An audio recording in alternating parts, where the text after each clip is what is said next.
Hi guys, how's it going? Today we are going to solve longest palindromic substring. It's a medium level problem, got over 6,000 likes. So the question says, given a string S, find the longest palindromic substring in S. You may assume that the maximum length of string is 1,000 characters. So they have an example there which I have put up for you guys on the iPad. You can see BABAB, sorry. So this problem got two parts. The first part is a substring, and then it's a palindrome, right? So let's talk about the palindrome first. So palindrome is something, let's say BAB, right?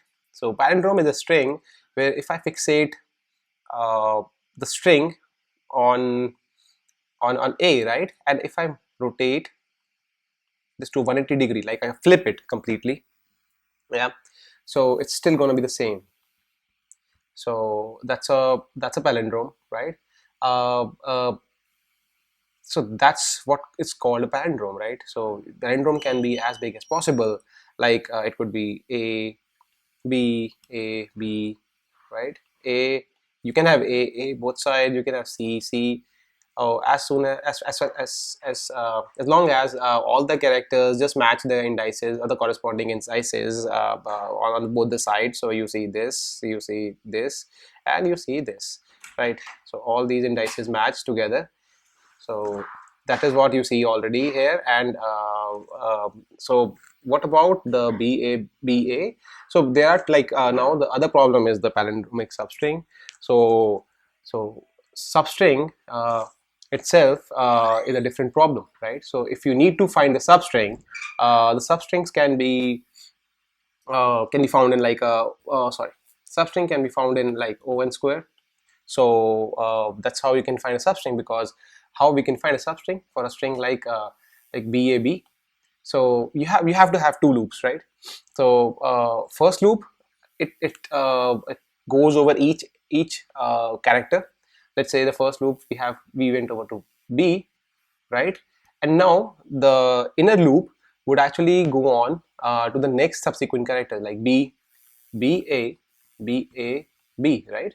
So you fix this one, and then you go on adding like more characters to it. That's how you get all the substrings. So this problem is itself an O(n) square problem. So that's the complexity. So now if we want to combine this with finding the finding palindrome is a linear time linear time complexity problem. So and you have to find palindrome for every substring, right? So it becomes O(n)q because you're multiplying it. You're doing it number of the times you're actually traversing, like O(n) square times you're finding like O(n) square times the palindrome. So that's where it's like O(n)q. You won't be able to pass in lead code. You won't be able to get through with this approach in an interview.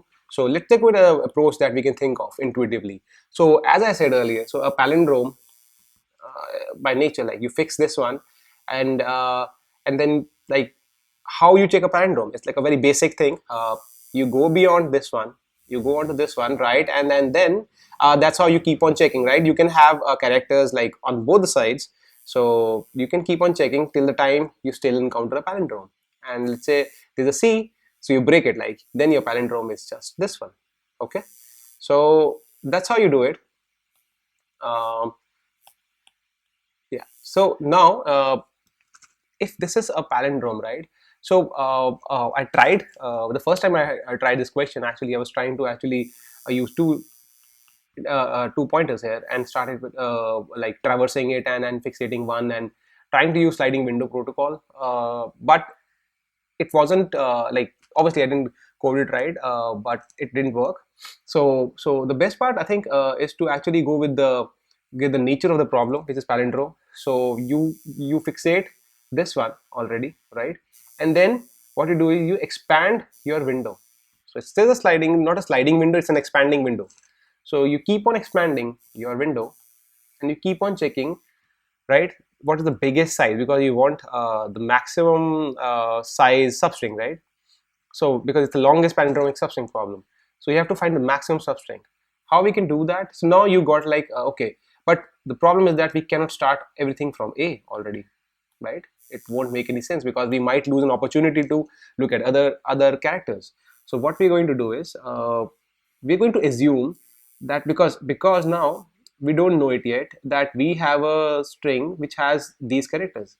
We just point to the first character here, right, which is C. And now as soon as we point to the first character C, let's assume that this is the pivot point, the center point, like in B, A, B, like this was A, so this is C. Now we are assuming that because we don't know it, what is on left and what is on right.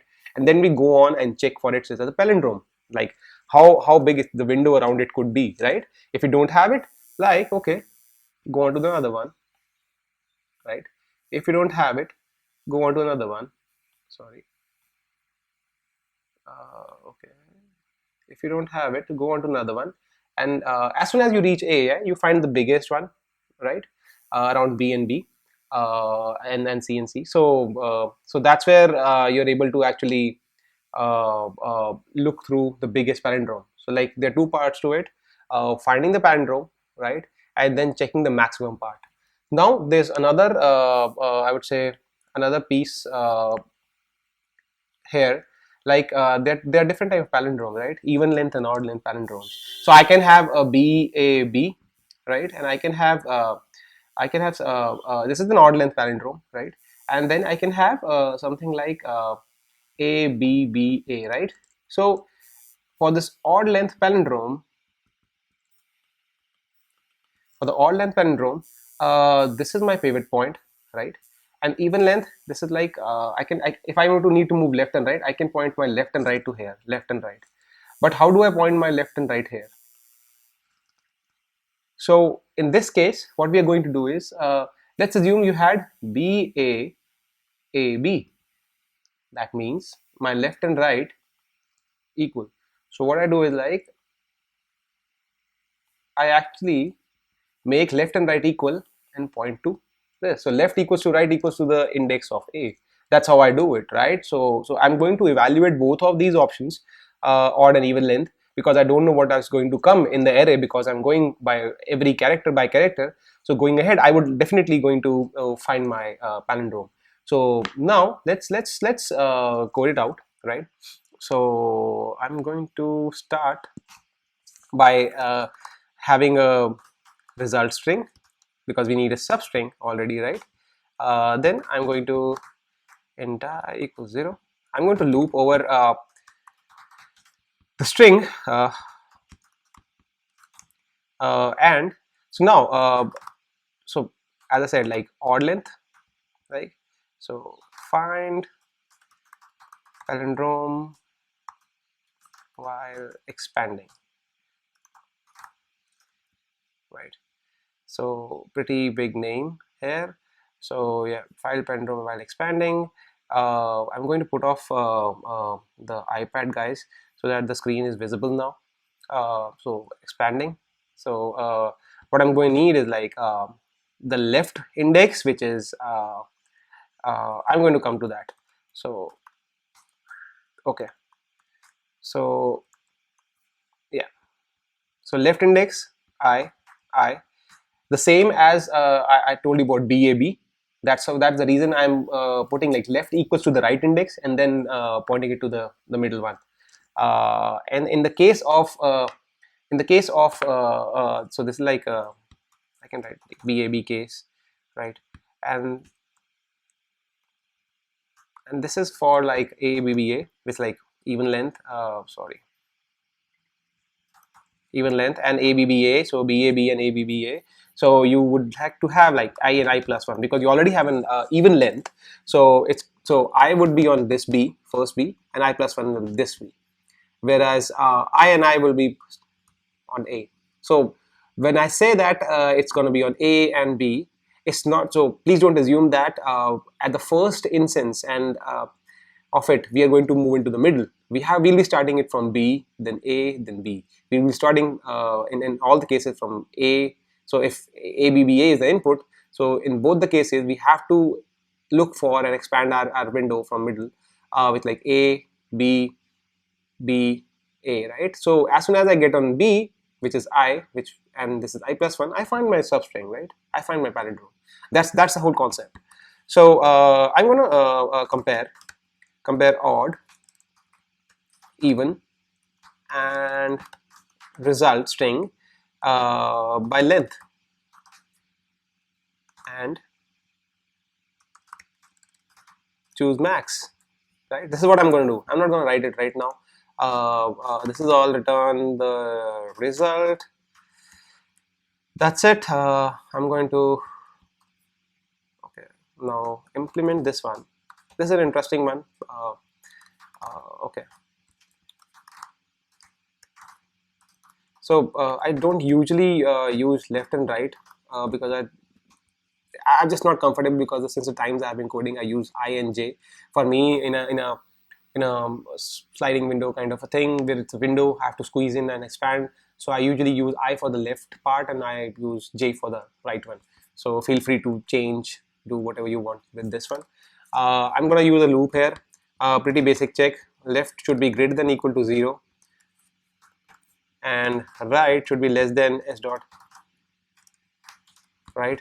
So why? The reason being, left greater than equal to, because if you see that what I'm going to do next is, like, I'm going to, because we have to expand on both sides, so I'm going to move left to the, I'll decrement left and I'll increment right so that it goes on the right side.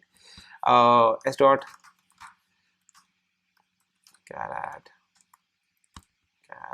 left equals to s dot caret right. Okay, this is what you can see right now. So it's a very simple check. This is the basic palindrome check, this one, and this one is to prevent us from going into the index out of bound exception. So left, right, plus, what do you return, right? So we're going to return a substring, s dot substring. So left comma right, no, this won't work, because if we do left comma right, right will be already -1 because it's a substring. So left I have to increment, because we already decremented left here, right? We already decremented left. So the last, when it leaves the loop, the left will be decremented already, and because then the condition won't pass, it would just escape. But the left would have the value 1 less. So we're doing it left +1 till right as a substring. Now what we're going to do is, it's a simple check. Is greater than result dot. So if this is the case, else we have the even one, and if odd is also, I'm just trying to make it verbose. So I think, sorry. So what you do, right? So you make result as odd. Otherwise, if even dot is greater than result dot, so you put result as even. That's it. I think so. Yeah. So we have handled this case. I +1. So there's an odd, there's an even. Let's try and run it. Okay, it worked. Yeah. Submitting it now. Okay. So yeah, it passed. Yeah. So I'm going to actually now talk about a little bit. Some of you might have questions like why I'm playing around with strings and actually going around returning a string, and comparing lengths by calling these functions on the string, which might not be very optimized if you're looking for a very competitive programming, an optimized way. I did it because it's easier to read. It's very legible. You guys, I'm just trying to make it readable for you guys so that it makes sense, right? Otherwise, what I could have done, I could have returned from here something like left, sorry, the length of substring minus left -1, because yeah, right is already on that side, so right minus left -1. I could have done that. This is what I have returned, and when I return it, so what would I have done is, like, I would have also I have to maintain a start and something like an end, because the first pointer start and end of the substring, the max substring I'm trying to take. So in that case, I'm trying to maintain two things. In this case, I'm just two indexes. In this case, I'm just maintaining a result string. That's all, right? So that helps me keep the code simple right now to help you guys explain. And also there's a what I have to, because the way this is going to return the length of the substring, I have to actually to again go back and find the index right here in order to populate my actual max start and end length. So just put on the comments if you really would like to see that part. I would like to, and if you are really interested, I would definitely go on and write that piece as well. But for now, I think this is the best solution, very readable. If you guys have any comments, any suggestions for me, do put in the comments. Do like, do subscribe. Thank you for watching.